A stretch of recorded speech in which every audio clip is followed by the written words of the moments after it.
আব্বা যেদিন দ্বিতীয় বিয়ে করে ঘরে ফিরলো তখন আমার বয়স 10 বছর। ন্যান্সির বয়স ছিল 5 বছর আর তের বয়স মাত্র 1.5 বছর। ছোট দেখে বুকে নিয়ে আম্মা সেদিন নীরবে চোখের জল ফেলেছিলেন।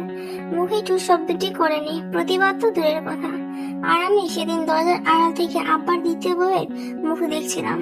আব্বার দ্বিতীয় বউ আমার আম্মার নখের যোগ্য না, কালে একটা মহিলাকে বিয়ে করেছেন আব্বা, যেখানে আমার আম্মা তার চেয়ে 1000 গুণ বেশি সুন্দরী। তারপর আব্বা ওই মহিলাকে বিয়ে করেছিলেন, কারণ একটাই, আব্বার একটা পুত্র সন্তান চাই। না হলে তার এত সব সম্পত্তি কে দেখবে, তার জমিদারি কে সামলাবে।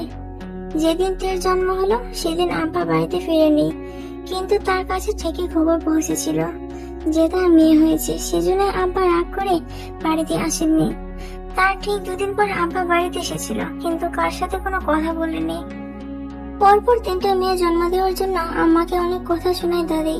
আম্মা নাকি ছেলে জন্ম দিতে পারবে না। তার সাথে আরো একটি কথা বলেছিল, তা হলো যে মায়ের রূপ বেশি হয় সেই পোলা পয়দা করতে পারে না কোনোদিন।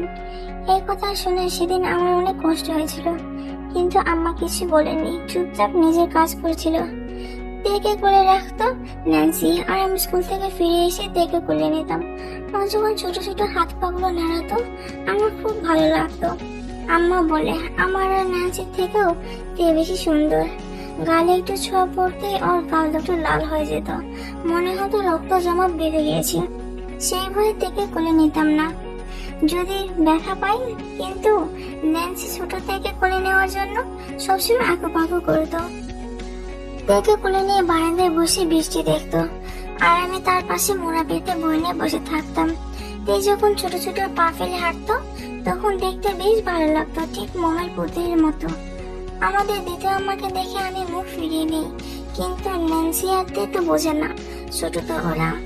দুজনেই ওই মহিলার আশেপাশে ঘুরঘুর করতো। তেকে যখন উনি কোলে নিত আমি দৌড়ে গিয়ে ওনার কোল থেকে ছিনিয়ে আনতাম তেকে। কিছু না বললেও মনে মনে কষ্ট পেতেন উনি, এতে আমি খুব খুশি হতাম। তবে সবচেয়ে বেশি খুশি হয়েছি যখন ওই মহিলার একটা মেয়ে হয়, কিন্তু দুর্ভাগ্যবশত ওনার মেয়েটা মারা যায়।